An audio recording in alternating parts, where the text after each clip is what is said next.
En el Día de los Muertos, mi hija deslizó sobre la mesa una hoja impresa. Estas son tus actividades semanales. Come cuando termines. La leí despacio, la doblé y me levanté. Al parecer olvidaron que viven en mi casa. Al día siguiente se los recordé de la peor forma posible. Antes de seguir, suscríbete al canal y escribe en los comentarios qué hora es ahorita en tu zona. Oye, Rafa, ¿no que tú eres el papá? Entonces actúa como papá y no como casero. Eso me dijo mi yerno, con esa sonrisa que tienen los que nunca han pagado una sola renta en su vida. Yo acababa de entrar por la puerta trasera cargando un aparador restaurado. Nogal macizo, herrajes de latón de principios del siglo pasado. Lo había vendido esa mañana en el mercado de artesanías a un hotelero que colecciona muebles porfirianos.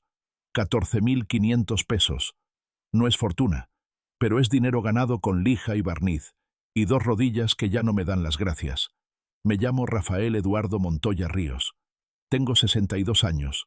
Vivo en Oaxaca de Juárez, en una casa de la calle Tinoco y Palacios que compré en 1998 con los ahorros de 20 años en el cuerpo de bomberos.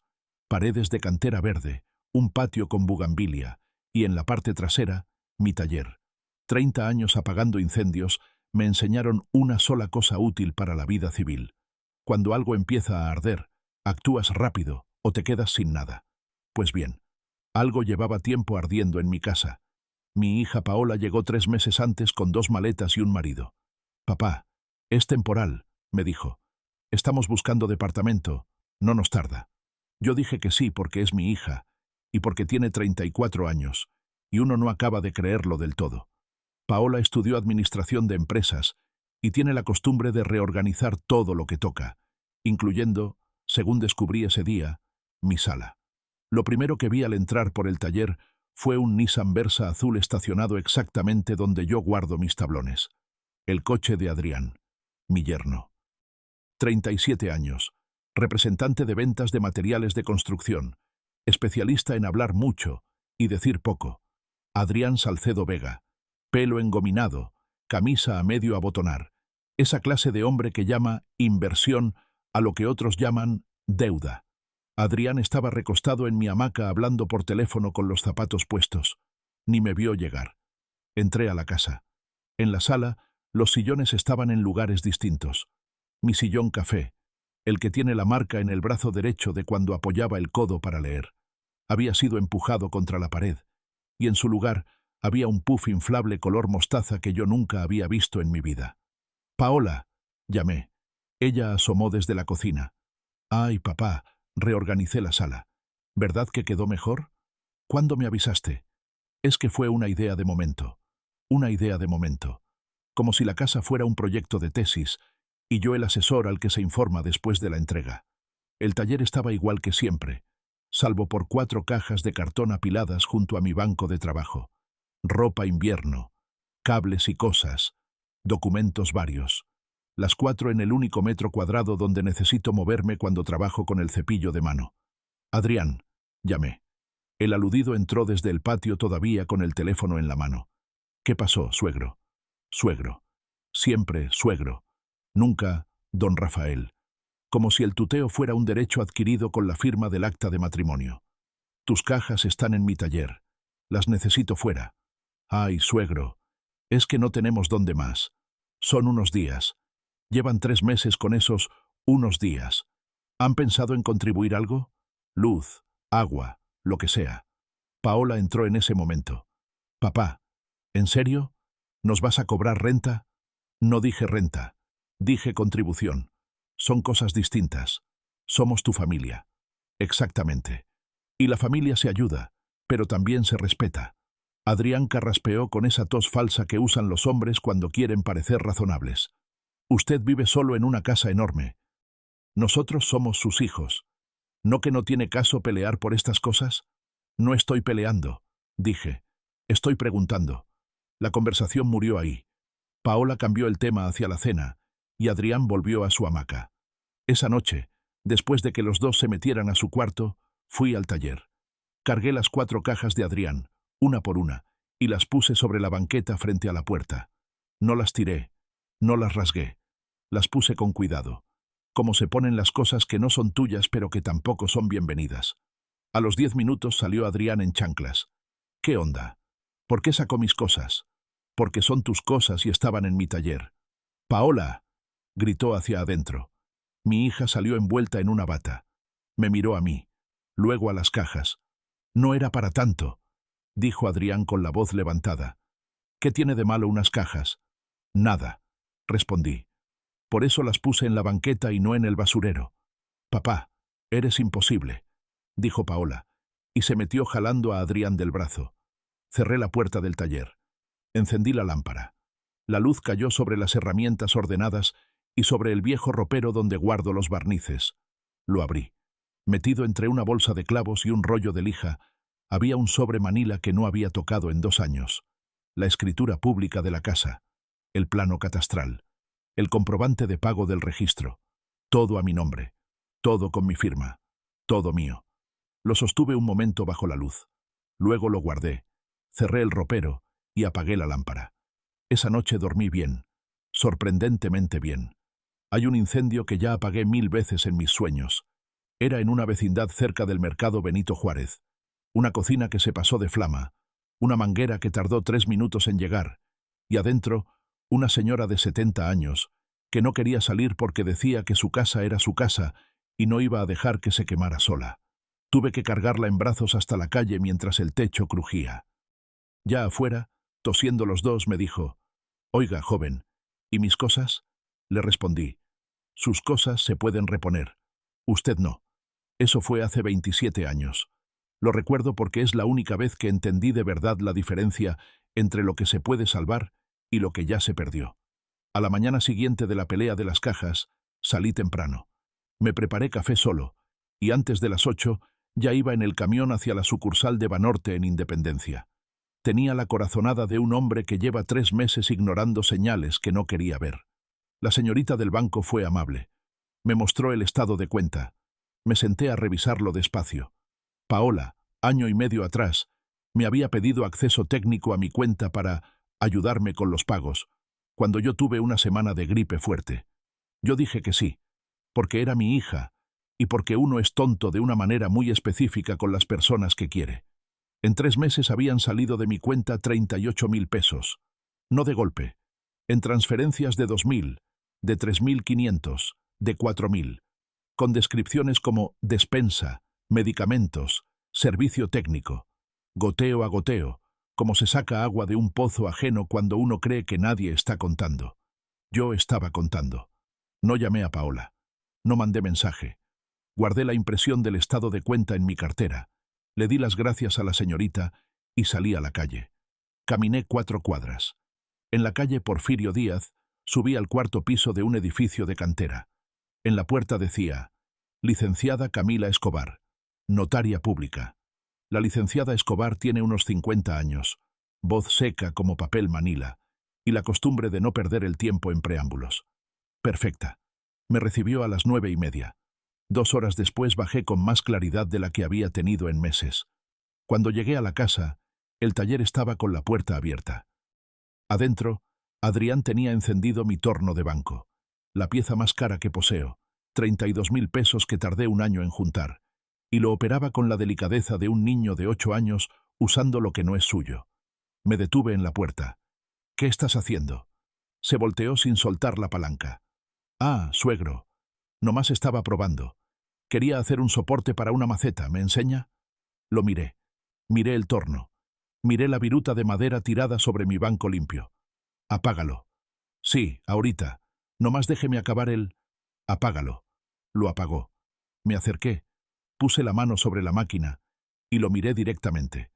«Adrián, este equipo no se toca sin permiso. No porque sea muy valioso, sino porque es mío. Oiga, no sea así, sino más. Sal del taller». No lo dije fuerte. No hacía falta.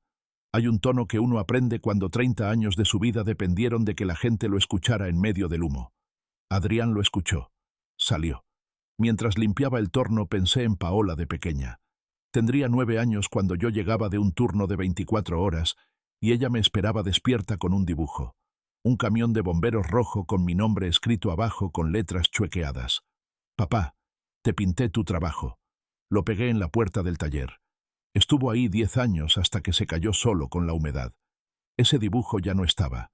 En su lugar, Adrián había pegado con cinta adhesiva una lista de precios de materiales de construcción. Esa noche Paola vino al taller. «Papá, ¿podemos hablar?» «Habla». «Oye, Adrián dice que lo regañaste. Le pedí que saliera de mi taller. Somos familia. No tiene caso que estemos así de tensos». La miré. 34 años. La misma frente que su madre. Los mismos gestos cuando quería convencer a alguien de algo que sabía que no estaba bien. «Paola, ¿cuánto llevan buscando departamento?» Una pausa breve. «Ya casi encontramos uno». «¿Cuánto tiempo lleva ese ya casi?» Otro silencio. «Somos familia», respondí. «Eso mismo dijiste tú». «Por eso todavía no he hecho nada». Ella frunció el ceño, tratando de descifrar si eso era una amenaza o una promesa. No se lo aclaré. Cuando se fue, saqué un cuaderno de cuadros chicos de la gaveta y empecé a escribir. Fechas, cantidades, observaciones, todo con letra firme, como se apuntan las cosas que uno no quiere olvidar y que tampoco quiere que nadie más encuentre. Escribí media hora. Guardé el cuaderno bajo la bolsa de clavos en el ropero, junto al sobre manila con la escritura. 30 años apagando incendios. Nunca me gustó esperar a que las llamas se extinguieran solas. Pero también aprendí algo igual de importante. Antes de entrar a un edificio en llamas, uno estudia la estructura. Sabe por dónde entra. Sabe por dónde sale. Todavía no era el momento de entrar, pero ya estaba estudiando el plano. Hay una cosa que aprendes rápido cuando pasas años entrando a edificios en llamas. Nunca subestimes lo que no ves. El fuego más peligroso no es el que ruge y truena. Es el que avanza silencioso por las paredes, por los ductos, por los espacios que nadie revisa, hasta que de repente ya no hay salida. Mis hijos llevaban semanas avanzando así, y yo, ocupado en no querer ver, no había revisado las paredes. Eso cambió. Empecé a observarlos con ojos distintos. No los ojos de un padre que quiere entender a su hija. Los ojos de alguien que necesita entender a quién tiene enfrente. Adrián, por ejemplo. Yo lo había catalogado como flojo y hablador, lo cual es correcto, pero incompleto. Lo que no había notado es que Adrián nunca hacía nada sin una razón concreta. Cada movimiento tenía cálculo detrás. Cuando ocupó mi taller con sus cajas no fue descuido. Fue tanteo. Quería saber hasta dónde podía llegar. Cuando usó mi torno sin permiso tampoco fue curiosidad. Fue demostración. Ante Paola, ante sí mismo, de que este espacio ya le pertenecía un poco. Los hombres como Adrián no ocupan territorios de golpe. Los van tomando de a cuadra, esperando que el dueño no diga nada. Yo había dicho algo, pero no lo suficiente. Paola era más complicada porque la quería más. Eso nublaba el análisis. Pero si me forzaba a verla sin ese filtro, y me forcé, lo que veía era a una mujer de 34 años que había aprendido desde niña que su padre cedía cuando ella insistía lo suficiente. No era maldad, era un hábito. El problema es que los hábitos de la infancia aplicados a los bienes raíces de un adulto se convierten en otra cosa. Una semana después de la pelea de las cajas, Paola anunció en el desayuno que iba a renovar el cuarto donde dormían. ¿Renovar cómo?, pregunté. Pues pintar, cambiar la cortina, poner un espejo, cosas básicas. ¿Con qué permiso? Paola me miró como si le hubiera preguntado con qué permiso respiraba. Papá, es nuestro cuarto. Es mi cuarto, dije. Ustedes duermen en él. Adrián levantó la vista del plato. Suegro, ¿cuál es el problema con un espejo? No respondí. Tomé mi café, terminé de desayunar y salí al taller. El problema con el espejo no era el espejo, era la lógica detrás. Si pintas una habitación, es tu habitación. Si pones cortinas, es tu habitación. Si vives suficiente tiempo en un lugar haciendo cambios, en algún momento empiezas a argumentar que es tuyo. Conozco esa lógica. La he visto funcionar.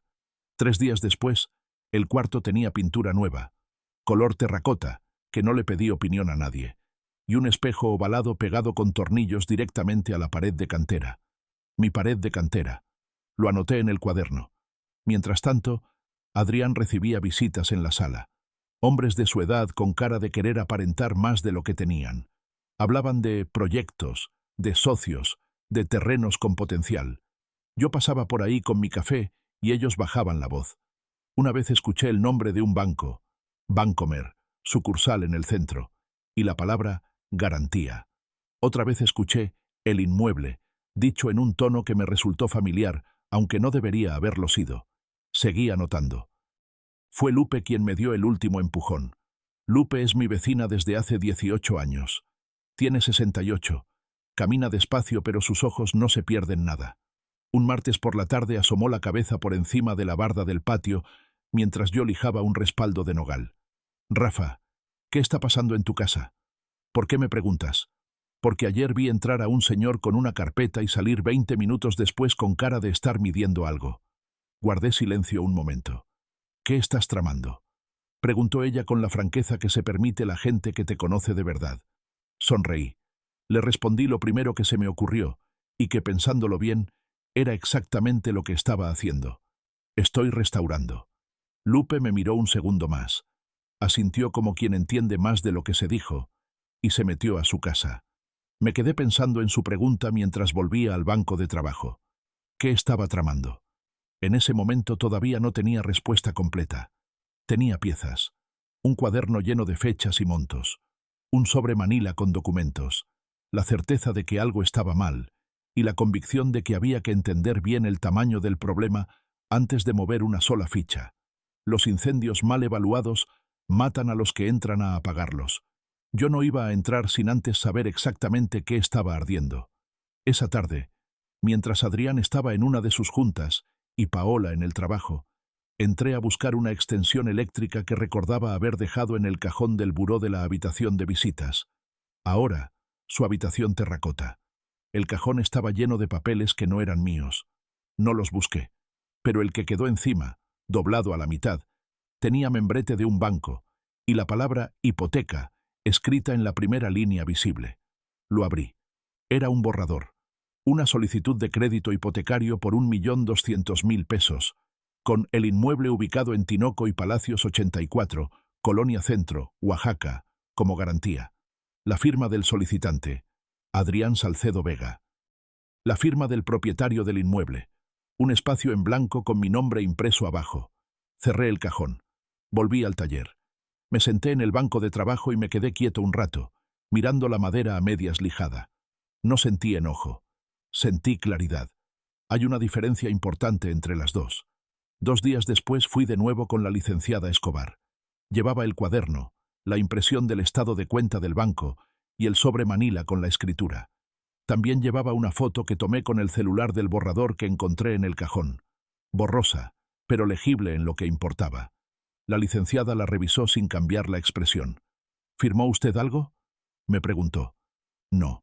¿Le han pedido que firme algo? Todavía no. Asintió despacio. Bien. Entonces actuamos antes de que lleguen a pedírselo. Eso era exactamente lo que yo quería escuchar. Lo que siguió fueron 2 semanas de movimientos que nadie en mi casa notó, porque nadie en mi casa prestaba atención a lo que yo hacía. Esa era su ventaja. Pero también era la mía. El primer paso fue la anotación preventiva.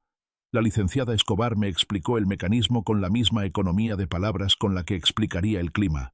En el registro público de la propiedad, en García Vigil 106, existe un procedimiento por el cual el propietario de un inmueble puede registrar una nota que prohíbe cualquier acto de disposición, venta, hipoteca, donación, sin su presencia física y su firma ante notario. No es una medida judicial. No requiere demanda ni juicio. Es una declaración del dueño, protocolizada y registrada. Cuesta 4.800 pesos y tarda 3 días hábiles en quedar inscrita. ¿Y después de eso?, pregunté. Después de eso, si alguien intenta hipotecar o vender este inmueble, el notario que haga la operación verá la anotación en el folio real y no puede proceder. Es un candado limpio y legal. Pagué los 4.800 pesos esa misma tarde. Mientras esperaba los 3 días hábiles, fui al banco. No a la sucursal de siempre. Fui a hablar con el gerente de la sucursal en Independencia, un hombre de unos 40 años que escuchó mi situación con atención profesional. Le mostré el estado de cuenta, las transferencias, las descripciones que no correspondían a ningún gasto que yo hubiera autorizado. Le expliqué que el acceso técnico había sido otorgado de buena fe para emergencias y había sido usado de otra manera. El mecanismo se llama Cargo no autorizado. El banco tiene obligación de investigarlo. No es denuncia penal. Es un procedimiento interno que puede derivar en la reversión de los cargos y la cancelación del acceso. El gerente tomó mis datos, abrió un expediente y me dijo que en 10 días hábiles tendría respuesta. Salí de ahí con el recibo en la mano y me detuve un momento en la banqueta a contar. 38.000 pesos en 3 meses. 2.000 aquí, 3.500 allá. Goteo a goteo, con la paciencia de quien sabe que el afectado no va a revisar su estado de cuenta, porque los viejos no revisan esas cosas. Yo revisaba esas cosas. Llamé a Donovan Arrellano esa misma semana. Donovan fue compañero mío en el cuerpo durante 6 años antes de que se retirara por una rodilla mal operada y se pusiera a vender propiedades. No somos amigos de los que se llaman para tomar café. Somos del tipo que se llama cuando uno necesita algo concreto y el otro puede darlo sin hacer preguntas innecesarias. Necesito una evaluación del inmueble, le dije. Oficial, con sello, con firma. La dirección es Tinoco y Palacios 84, Colonia Centro. ¿Para vender? Para saber cuánto vale lo mío. Donovan fue al inmueble un miércoles por la mañana, mientras Adrián estaba en sus juntas y Paola en el trabajo. Midió, fotografió, revisó el catastro. 3 días después me entregó el informe. 3.200.000 pesos.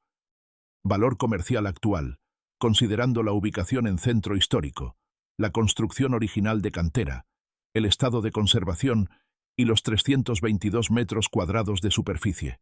Lo leí 2 veces. Lo guardé en el sobre Manila junto a la escritura. La anotación preventiva quedó inscrita en el registro el jueves de esa semana. La licenciada Escobar me llamó a las 11 de la mañana para confirmarlo.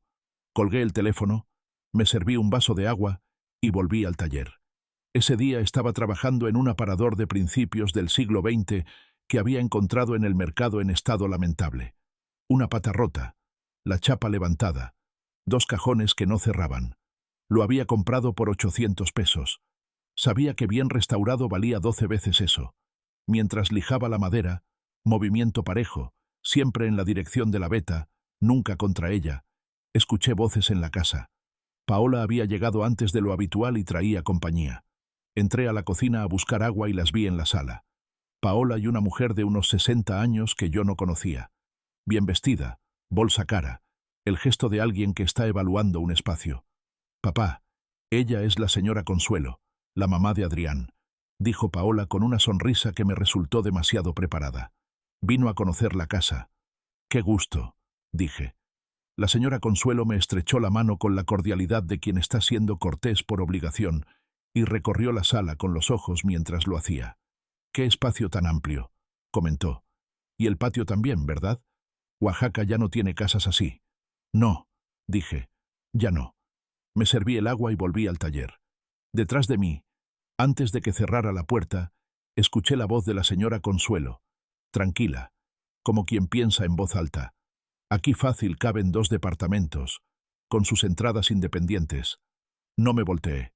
Cerré la puerta del taller con cuidado, sin dar un portazo, porque los portazos los dan los que no tienen plan, y yo ya tenía uno. El banco me confirmó la reversión un jueves por la mañana. 38.000 pesos devueltos al saldo de la cuenta, con una notificación interna que cancelaba el acceso técnico de cualquier tercero. El gerente me llamó personalmente para informarme.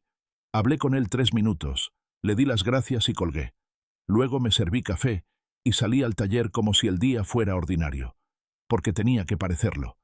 Esa era la parte más difícil, actuar exactamente igual que siempre mientras por dentro las piezas seguían acomodándose. Paola y Adrián no podían notar nada. Si sospechaban, cambiarían de táctica, acelerarían sus planes, intentarían algo que yo todavía no había previsto. El fuego hay que controlarlo antes de entrar, no después. Así que seguí con mi rutina. Lijaba por las mañanas, revisaba barnices por las tardes, salía al mercado los sábados. Terminé la restauración de un sillón Segundo Imperio que llevaba 3 semanas esperando.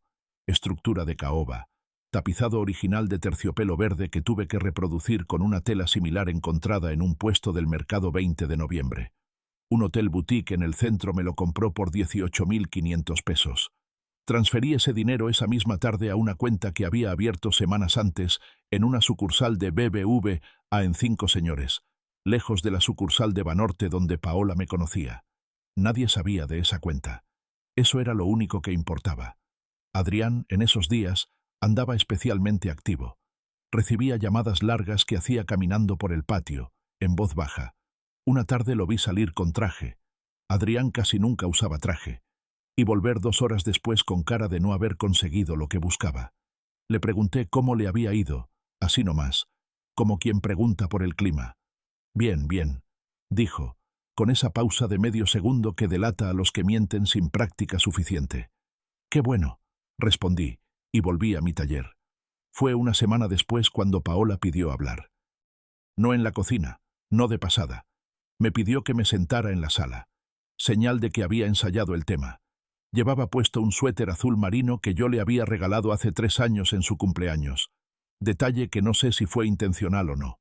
Se sentó frente a mí con las manos juntas sobre la rodilla, ese gesto suyo de cuando quiere parecer razonable. Papá, quería hablar contigo de algo importante. Habla. Tú sabes que tarde o temprano vas a necesitar que alguien te ayude con la casa, con los trámites, los pagos, las cosas del día a día. Tengo 62 años, dije, no 72. Sonrió con paciencia estudiada. Sí, pero la casa es grande, y pensando a futuro, sería más fácil si una parte estuviera a mi nombre, para ahorrarnos el juicio sucesorio cuando llegue el momento. Que ojalá sea muy lejano, papá, pero uno tiene que ser práctico. La miré. Hablaba de juicios sucesorios con la misma calma con la que se habla de cambiar el filtro del agua. ¿Cuánto? Pregunté. Se le abrieron un poco los ojos. ¿Cómo? ¿Cuánta parte quieres poner a tu nombre?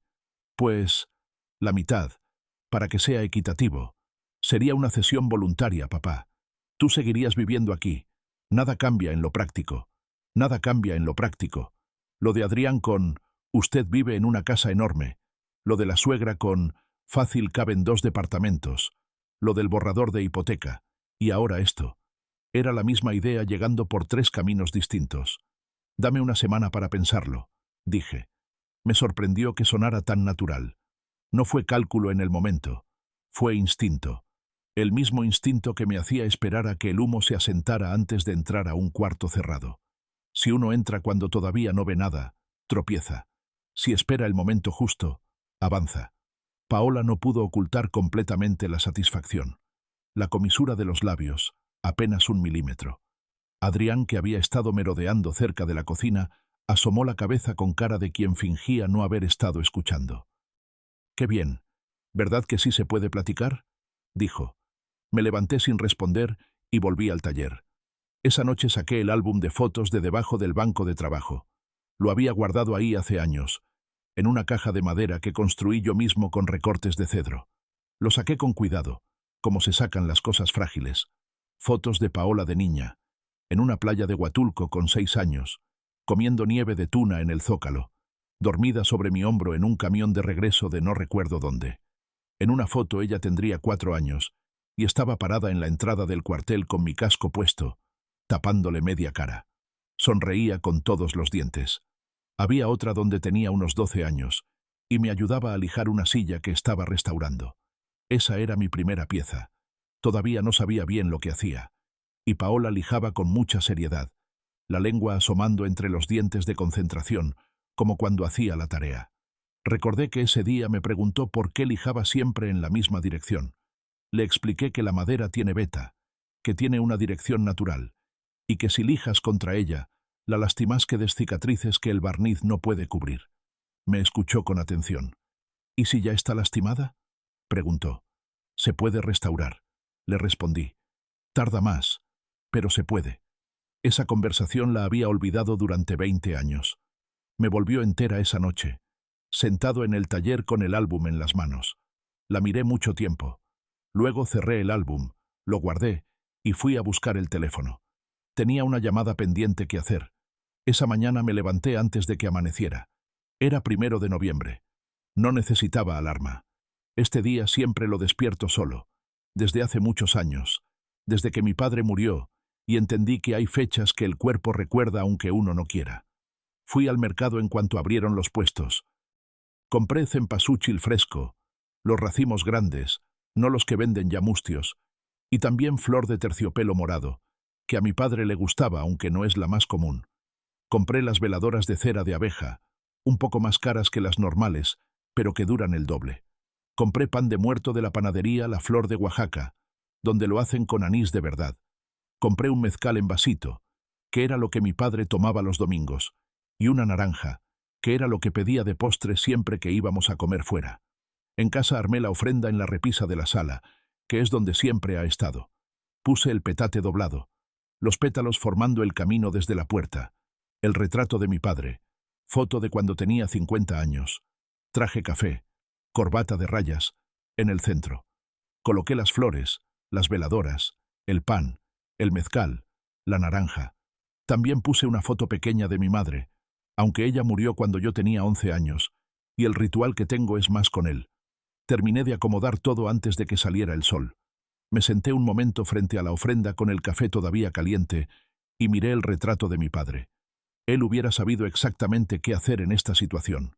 No porque fuera un hombre de recursos o de influencias, era albañil y murió con lo justo, sino porque tenía esa claridad de la gente que no se complica. Lo que es mío es mío, lo que no es mío no lo toco, y al que intente confundir esas dos cosas, se le explica de una sola vez y sin repetir. Yo tardé más en aprender esa lección, pero ya la había aprendido. Cuando Paola y Adrián bajaron al desayuno, la ofrenda estaba completa. Paola la miró un segundo al pasar. Dijo, «Qué bonita quedó», con la misma entonación que usaría para comentar un adorno de temporada en una tienda departamental, y se sentó a la mesa. Adrián ni la miró. Tenía el teléfono en la mano desde que bajó las escaleras. Yo preparé el desayuno como todos los días. Huevos con epazote, frijoles negros de olla, tortillas de la tortillería de la esquina. Lo puse en la mesa. Me senté. Comimos en silencio. Afuera, en la calle, se escuchaba el ir y venir de la gente que iba al panteón. Oaxaca en Día de Muertos es otra ciudad. Los colores, el olor a cempasúchil que entra por las ventanas, las familias cargando flores y canastas.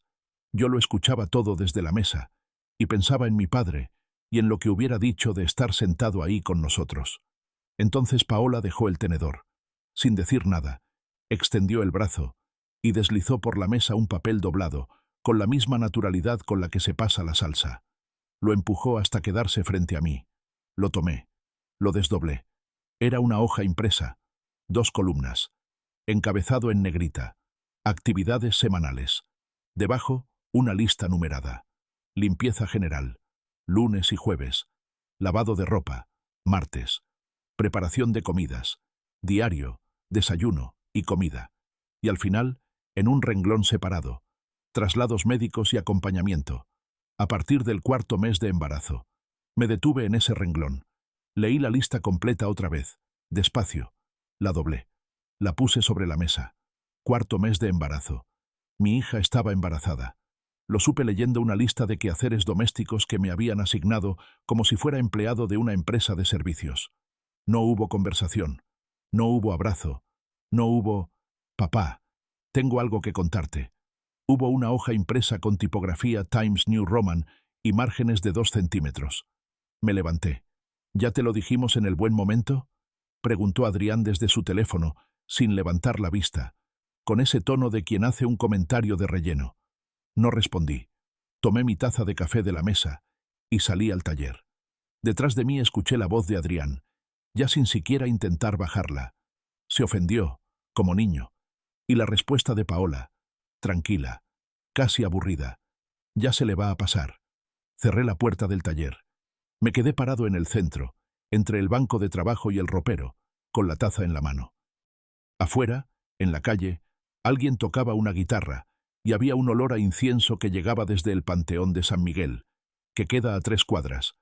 El Día de los Muertos en Oaxaca huele a flores y a velas y a tierra húmeda, y en ese olor hay algo que no es tristeza sino otra cosa, más parecida al orden. Cada quien en su lugar, los vivos de este lado, los muertos del otro, y entre los dos, un acuerdo de respeto que nadie firmó pero que todos conocen. Yo llevaba meses aguantando que se violara ese acuerdo dentro de mi casa. Pensé en la lista impresa que tenía en el bolsillo. Actividades semanales. Limpieza general. Traslados médicos a partir del 4.º mes. Mi hija esperaba un hijo, y me lo comunicó en un documento de trabajo con márgenes de 2 centímetros. En mis tiempos en el cuerpo, cuando había un lesionado, lo primero que le preguntaban era su nombre y si sabía dónde estaba, para confirmar que seguía presente, para confirmar que era una persona, no solo un cuerpo que atender. Yo sabía mi nombre, sabía exactamente dónde estaba. Saqué el teléfono del bolsillo. Busqué el número de la licenciada Escobar.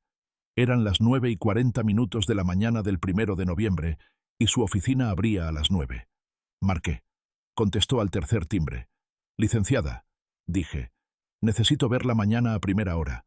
Tengo todo listo. Ya es momento de dar el siguiente paso. Hubo una pausa breve. Luego su voz, seca y precisa como siempre.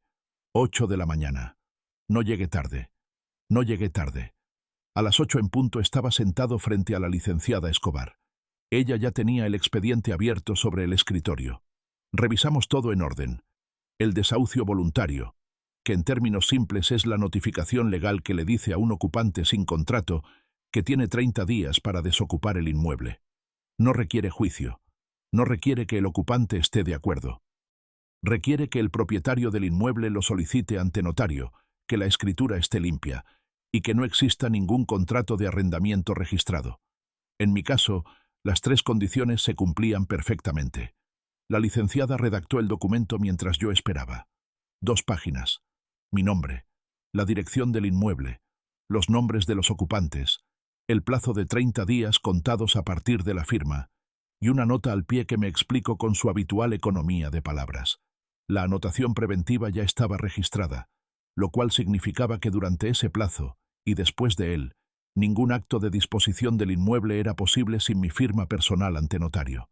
¿Alguna duda?, me preguntó. Ninguna. Firmé. Ella selló. El documento quedó protocolizado a las 9:40. Llegué a la casa a las 10:30. Paola estaba en la cocina terminando de desayunar. Adrián no se veía, probablemente todavía dormido. Entré, puse el sobre la mesa del comedor, el mismo lugar exacto donde Paola había puesto su hoja impresa la mañana anterior, y fui al taller.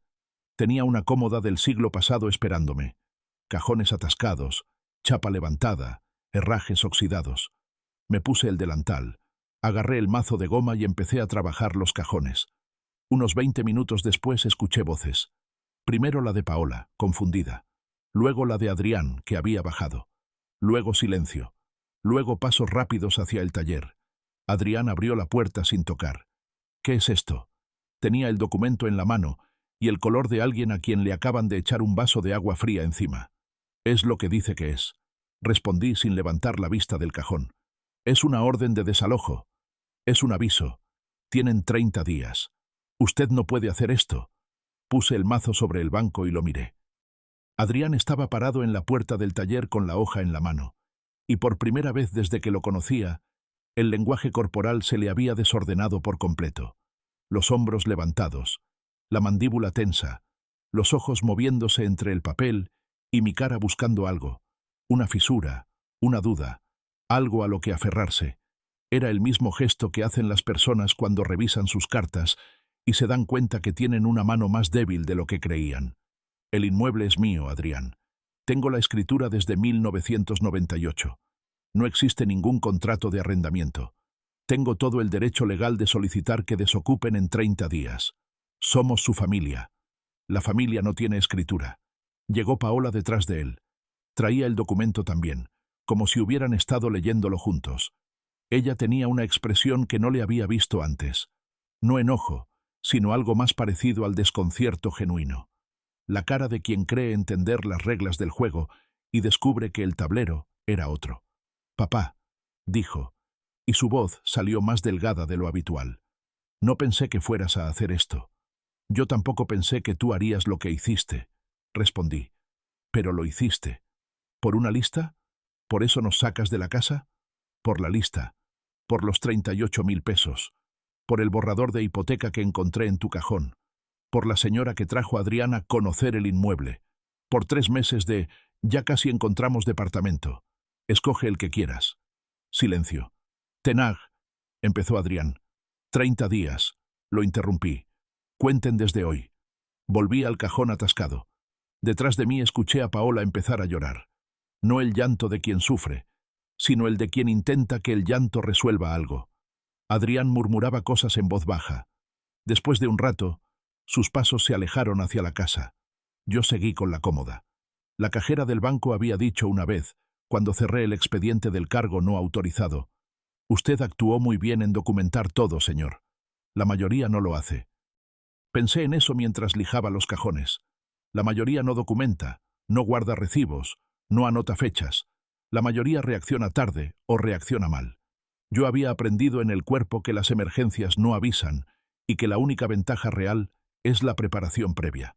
Todo lo demás es improvisación, y la improvisación en situaciones de presión tiene una tasa de éxito bastante pobre. Adrián iba a improvisar ahora, y eso me convenía. Esa tarde, desde el taller, escuché a Adrián hablar por teléfono en el patio. Hablaba en voz baja, pero el taller tiene una ventana pequeña que da al patio, y la acústica de la cantera vieja hace cosas raras con el sonido. Alcancé a escuchar fragmentos. Los documentos, hay que impugnarlos. Dijo que tiene fundamentos. Si se puede alegar que no estaba en sus cabales cuando... Cerré la ventana. Sonreí un poco mientras lijaba. Iban a intentar pelear. Perfecto. Ya estaba preparado para eso también. 4 días después recibí una notificación del juzgado familiar. Me la entregó un actuario judicial a las 11 de la mañana, en la puerta de la casa. Un sobre oficial, membretado, con mi nombre completo. Lo abrí ahí mismo en la banqueta. Era una demanda incidental de Adrián Salcedo Vega, representado por un licenciado cuyo nombre no reconocí.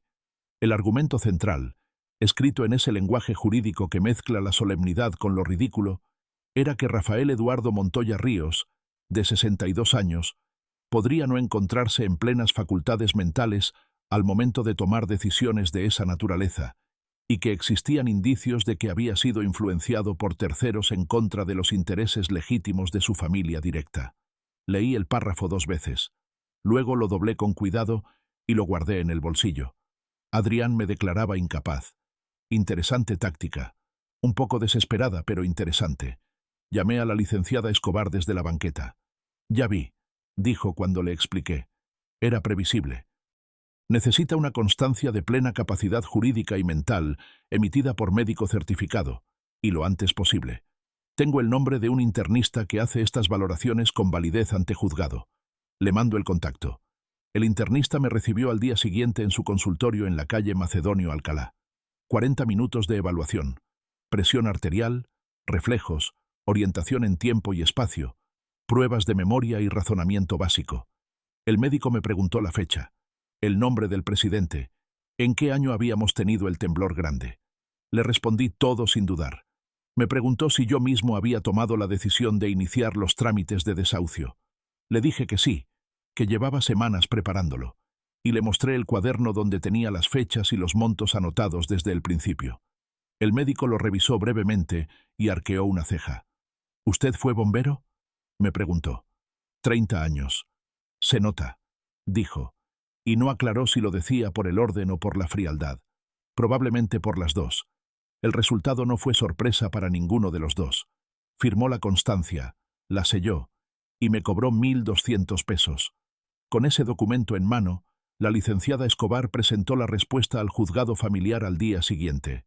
Escritura del inmueble, anotación preventiva registrada, historial de transferencias del banco, constancia médica y una nota de la notaria en la que explicaba que el señor Montoya había actuado con plena claridad y en total conocimiento de sus derechos en cada uno de los pasos del procedimiento. El juez desechó la demanda incidental en menos de una semana, sin vista a las partes, sin audiencia, simplemente desechada por falta de fundamento. Fue Paola quien me contó lo del juzgado, no la licenciada.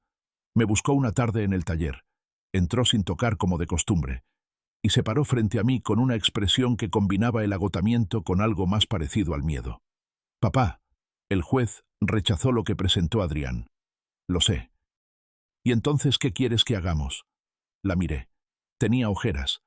El embarazo se le empezaba a notar en la cara, no en el cuerpo todavía, pero en el cansancio de los rasgos. Lo que dije el primer día, que busquen un lugar donde vivir. «Estoy embarazada, papá. ¿Me vas a sacar de la casa embarazada?». Puse la lija sobre el banco. Esta era la jugada que esperaba, la que Adrián había guardado para cuando las otras fallaran. Paola, dije, cuando nazca ese niño, va a tener un abuelo que lo quiere. Eso no cambia. Pero tú y Adrián son adultos con ingresos, y llevan 4 meses viviendo en mi casa sin pagar nada y con planes de quedarse con ella. Esas son 2 cosas distintas, y las estás mezclando. No las estoy mezclando, es que... ¿Cuánto ganas tú en la firma de consultoría? Se detuvo. ¿Y Adrián con sus representaciones de materiales? Continué. Los 2 juntos ganan más de lo que yo ganaba en el cuerpo. Han vivido 4 meses sin pagar renta, sin pagar servicios, sin contribuir en nada.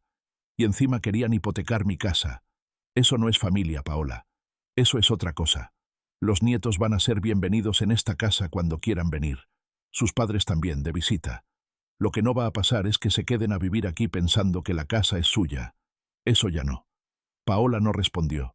Se quedó parada un momento más. Luego se fue. Adrián no me dirigió la palabra en 3 días, lo cual era un alivio considerable. Pasada esa semana, Lupe me detuvo por la barda una mañana. Rafa, ayer llegó un señor a tu casa cuando tú no estabas. Estuvo dentro como media hora con Paola. ¿Cómo era? Con carpeta, de unos 40 años. Salió midiendo algo con los ojos, así, y puso la mano en visera mirando hacia arriba, imitando el gesto de alguien evaluando una fachada. Lo guardé en el cuaderno esa misma tarde. Y llamé a la licenciada Escobar por la noche. ¿Un probable comprador?, preguntó ella. Eso parece. Una pausa breve. ¿Paola sabe que la anotación preventiva hace imposible cualquier operación? No estoy seguro de que lo haya entendido del todo. Pronto lo va a entender, dijo la licenciada, con esa voz suya que no sube ni baja, pero que comunica exactamente lo que necesita comunicar. Colgué. Me quedé sentado en el banco del taller pensando en ese señor con carpeta que había salido midiendo la fachada con los ojos. Paola le había mostrado la casa. Le había dicho quién sabe qué. Y ahora había un posible comprador circulando que creía quizás que la propiedad estaba disponible. Eso era un error que iba a costar. La mañana siguiente de que Lupe me contara lo del señor con carpeta, llamé a la licenciada Escobar antes de desayunar. Le expliqué lo que había escuchado. Que Paola había mostrado la casa a alguien, que ese alguien había llegado con una carpeta y había salido midiendo la fachada con los ojos. La licenciada guardó silencio un momento, el tipo de silencio que usa cuando está organizando la respuesta antes de darla. ¿Sabe usted a qué inmobiliaria pertenecía ese señor? No, solo lo vi de pasada. Necesito que Lupe declare lo que vio. Por escrito, ante mí, como testigo. ¿Puede pedirle eso? Lupe accedió sin vacilar. Esa tarde fue al despacho en Porfirio Díaz, firmó su declaración y volvió a su casa en 40 minutos. Para eso somos vecinos, me dijo cuando le agradecí, y se metió sin más comentarios. Con la declaración de Lupe, la licenciada rastreó al posible comprador en 2 días, un señor llamado Fortino Ibarra, independiente, que según el registro público había firmado una carta de intención de compra por el inmueble en Tinoco y Palacios 84. El problema, que Paola claramente no le había explicado o no le importó explicar, era que Paola figuraba en ese documento como copropietaria, de una casa que estaba íntegramente a mi nombre desde 1998, con escritura limpia, sin ningún régimen de copropiedad registrado en ningún lado. La licenciada redactó 2 documentos en paralelo.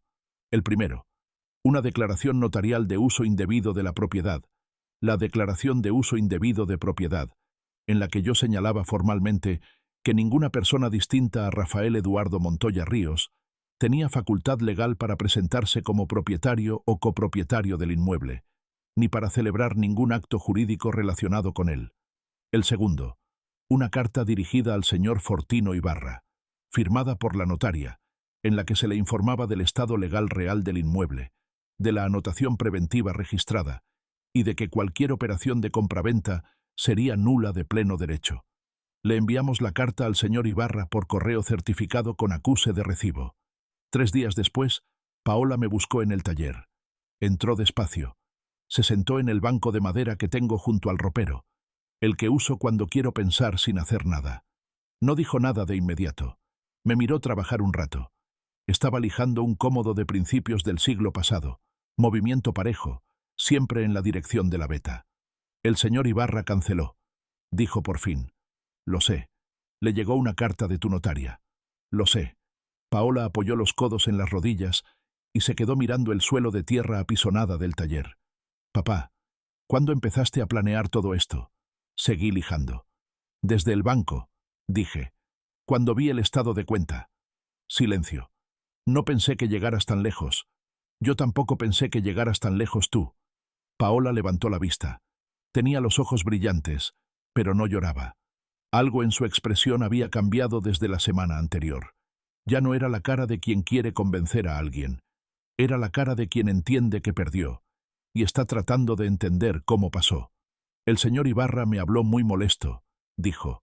Me dijo que le había hecho perder el tiempo, que si la propiedad tenía anotación preventiva, ¿por qué se la ofrecí como si fuera disponible? ¿Y qué le respondiste? Que no sabía del todo los detalles, que había habido un malentendido. Sí, dije. Hubo varios. Silencio otra vez. Afuera, en el patio, el bugambilia morado colgaba sobre la barda. En alguna parte de la calle sonaba una radio con música de viento. Papá, dijo Paola, y su voz salió más despacio, como si buscara las palabras en vez de tenerlas listas. No creo que fuera solo el departamento, ni la casa, ni el dinero. Creo que en algún momento dejé de verte como mi papá y empecé a verte como un problema a resolver. Y eso estuvo muy mal. No respondí de inmediato. Seguí lijando el lateral del cómodo. La madera tenía una mancha de humedad que había penetrado profundo. Iba a necesitar trabajo, pero se podía salvar. La madera, dije después de un rato sin levantar la vista. Cuando está dañada no se repara de un día para otro. Hay que lijar despacio, dejar secar, aplicar el producto correcto, esperar. A veces tarda semanas, pero si se hace bien, queda mejor que antes del daño. Paola me miró. No dijo nada. Creo que entendió. Se levantó y salió sin más. En el umbral se detuvo un momento, como dudando, pero no se volteó. 4 días después, mientras yo estaba en el mercado revisando unas sillas antiguas, Adrián cargó el coche. No me avisó, no me dijo nada. Cuando volví a la casa, el Nissan Versa azul ya no estaba en la cochera.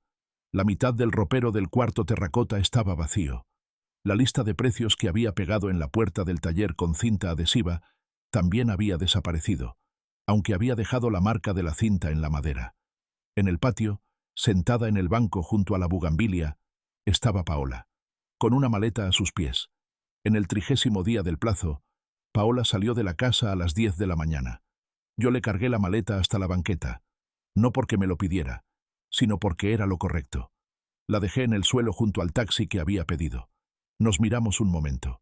¿A dónde vas?, le pregunté. Con Daniela, mi amiga de la universidad. Tiene un cuarto libre. Asentí. ¿Y Adrián? No sé, dijo, con esa brevedad que dice más que una explicación larga. El taxi arrancó. Me quedé un momento en la banqueta viendo alejarse el coche. Luego entré. 2 semanas después fui con la licenciada Escobar. Los 38.000 pesos recuperados del banco los puse en un fideicomiso notarial a nombre del bebé que Paola esperaba, con instrucciones de entrega al cumplir 18 años y sin condiciones más allá de esa. No era un gesto de generosidad hacia Paola ni hacia Adrián. Era un acto hacia alguien que todavía no había nacido y que no tenía ninguna responsabilidad en lo que habían hecho sus padres. Le mandé el número del fideicomiso a Paola por mensaje. Solo eso.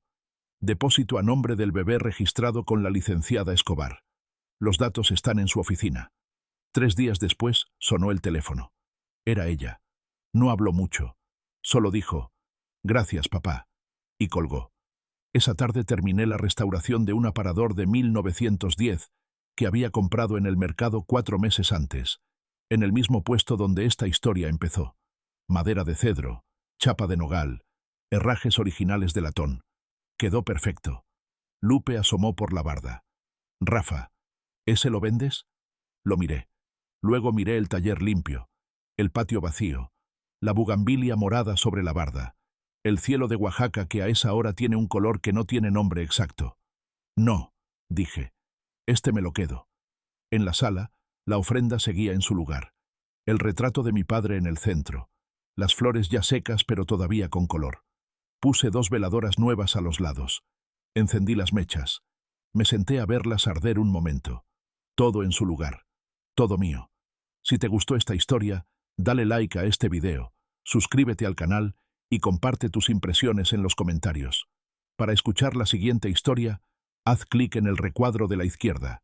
Gracias por ver.